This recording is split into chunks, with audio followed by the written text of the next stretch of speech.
Bom dia, amigos do canal Redemptoris Mater. Sejam muito bem-vindos.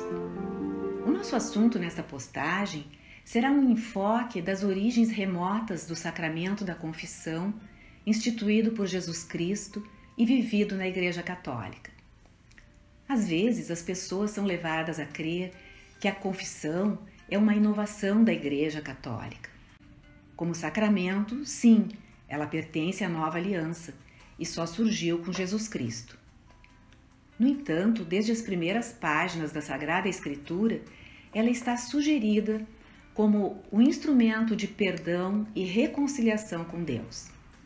A narrativa de Gênesis 3, que fala do pecado dos primeiros pais, Adão e Eva, já deixa implícita a confissão. Conhecemos a narrativa de Gênesis 3, que fala do pecado dos primeiros pais, Adão e Eva. Foi um pecado de desobediência, pois eles violaram o único preceito que o Criador lhes dera, quando disse a Adão: "Podes comer do fruto de todas as árvores do jardim, mas não comas do fruto da árvore da ciência do bem e do mal. Porque no dia em que dele comeres, morrerás indubitavelmente." Adão e Eva foram tentados pelo inimigo de Deus, que lhes aplicou a primeira fake news da história, dizendo à mulher: "É verdade que Deus vos proibiu comer do fruto de toda a árvore do jardim?" E ela respondeu: "Podemos comer do fruto das árvores do jardim, exceto da que está no meio do jardim, sob pena de morrermos." E aí tornou a serpente: "Ó não, vós não morrereis. É que Deus não quer que sejais como Ele, conhecedores do bem e do mal." Em consequência do truque, Eva desconfiou de Deus, seu pai amoroso, e vendo que o fruto da árvore era apetitoso e apropriado para abrir a inteligência, deu o fruto a Adão e ambos comeram. E logo se envergonharam de sua nudez e sentiram medo. A palavra diz: "Então os seus olhos abriram-se, e vendo que estavam nus, tomaram folhas de figueira, ligaram-nas e fizeram cinturas para si. E eis que ouviram o barulho dos passos do Senhor que passeava no jardim à hora da brisa da tarde. O homem e sua mulher esconderam-se da face do Senhor Deus, no meio das árvores do jardim." Deus tudo sabe e vê, mas não se dirigiu a eles furioso, dizendo que vira o que haviam feito. Ao contrário, chamou-os: "Onde estás, Adão?" E certamente não perguntava sobre a localização geográfica de Adão.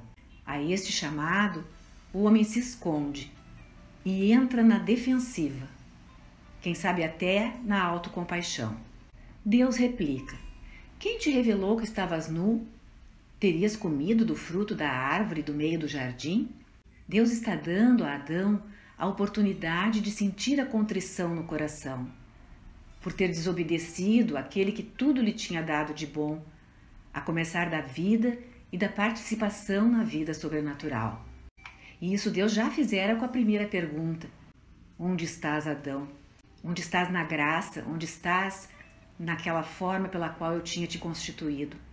Mas Adão não hesita em culpar a Eva e retruca: "A mulher que me deste por companheira deu-me do fruto e eu comi." Além de fugir da responsabilidade e culpar a mulher, Adão ainda está culpando a Deus quando fala da companheira que Deus lhe dera.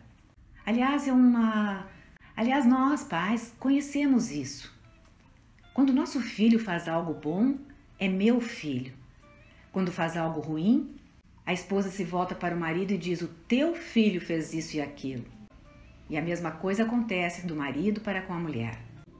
Deus ainda dá então mais uma oportunidade a Adão, perguntando-lhe: "Por que fizeste isso? Por que comeste? Por que desobedeceste o único preceito que eu tinha te dado?" Parece claro que Deus queria que eles confessassem o seu erro, o seu pecado, com uma dor verdadeira, autêntica. Deus convida à explicação. Começa com a pergunta mais geral, buscando o coração de Adão: "Onde estás?" Segue lhe perguntando se por acaso comera do fruto proibido. É claro que Deus sabia que Adão e Eva haviam comido, mas está de novo dando a chance do arrependimento e da confissão. Quando isso não acontece, Deus concretiza mais e pergunta à mulher por que razão fizera aquilo. Nem assim eles confessam a desobediência. E só então vem a consequência. São expulsos do paraíso. Daquela vida idílica, perfeita, em perfeita harmonia consigo mesmos, um com o outro, com o mundo criado e com Deus, em que confiavam plenamente no seu Criador como um Criador amoroso, que os criara soprando o seu próprio espírito neles. Se Adão e Eva tivessem se arrependido e confessado o seu pecado, pedindo perdão, esse diálogo mostra que Deus os teria perdoado, pois lhes deu várias oportunidades para revelarem espontaneamente o que tinham feito. E a situação da humanidade teria sido bem outra. Adão não tinha apenas a sua natureza humana normal, assemelhada à dos animais. Deus lhe havia dado os chamados dons préternaturais, ou seja, dons que não faziam parte da natureza humana. Entre eles estava a imortalidade. Sem o pecado, não teria sido perdida aquela harmonia. A vida sobrenatural continuaria trazendo todos os seus frutos e não haveria morte no mundo. Porque está escrito no livro da sabedoria que foi por inveja do diabo que a morte entrou no mundo. No capítulo 2, versículo 24. E o apóstolo Paulo o repete na sua carta aos Romanos, capítulo 5, versículo 12, dizendo: por isso, como por um só homem entrou o pecado no mundo, e pelo pecado a morte, assim a morte passou a todo o gênero humano, porque todos pecaram. O Catecismo da Igreja Católica explica no número 1008: a morte é consequência do pecado. Embora o homem tivesse uma natureza mortal, Deus o destinava a não morrer. A morte foi, portanto, contrária aos desígnios de Deus Criador e entrou no mundo como consequência do pecado. Por isso a Igreja ensina que, conquanto viver eternamente não fosse inerente à natureza de animal racional do homem, isso aconteceria por força dos dons préternaturais concedidos por Deus, simbolizados na árvore do jardim, de cujo fruto não poderiam comer sob pena de morrer. Parece que tudo isso leva a concluir que quanto mais se precisa da confissão, menos a desejamos. Isso não aconteceu só com Adão e Eva, mas é um fato de todos os tempos desde então. Tantos recusam a confissão, com as mais variadas justificativas, colocando a culpa nas circunstâncias de tempo, na hereditariedade, no ambiente. Nos nossos dias, destes séculos 20 e 21, é bom falar de qualquer coisa, menos de culpa e arrependimento. O pecado causa vergonha. Vemos que estamos nus da graça de Deus e nos escondemos, como Adão fez. Não trazemos o pecado à luz, não o revelamos àquele que pode e quer perdoar sempre. Esquecemos que Deus cumpriu a promessa feita naquela mesma ocasião, como cumpre todas as suas promessas. De fato, Deus disse: porei ódio entre ti e a mulher, entre a tua descendência e a dela. Esta te ferirá a cabeça e tu ferirás o calcanhar. Deus mandou seu Filho bem amado, através de Maria, para nos libertar da morte, esta morte corporal, a qual o homem teria sido subtraído se não tivesse pecado, e que é assim o último inimigo a ser vencido. Este Filho amado, nosso Redentor e Salvador, instituiu o sacramento da confissão, como narra o Evangelho de João, no capítulo 20, versículos 22 e 23. Aparecendo aos apóstolos no domingo da ressurreição, Jesus lhes disse: assim como o Pai me enviou, também eu vos envio a vós. Tendo dito estas palavras, soprou sobre eles e disse-lhes: recebei o Espírito Santo. Aquele a quem perdoardes os pecados, ser-lhes-ão perdoados. E àqueles a quem os retiverdes, ser-lhes-ão retidos. Ao dar-lhes o dom do Espírito Santo soprando sobre eles, foi o Cristo mesmo que deu aos apóstolos o poder de perdoar os pecados.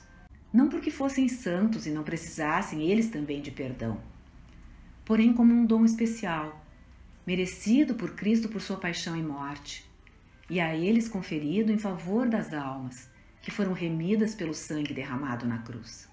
Já no Antigo Testamento, no livro do Levítico, a lei dada por Moisés estabelecia um rito para o perdão dos pecados. Eles deveriam ser confessados no templo perante o sacerdote e o pecador tinha que oferecer um sacrifício específico para obter o perdão. É o que está no capítulo 4 do Levítico. Esta regra, estabelecida por Deus através de Moisés, era uma figura do sacramento da confissão. Como Jesus mesmo disse, ele não veio abolir a lei, mas dar-lhe o seu pleno cumprimento. Instituindo o sacramento da confissão, Cristo realizou aquilo que fora anunciado lá no Antigo Testamento em figura.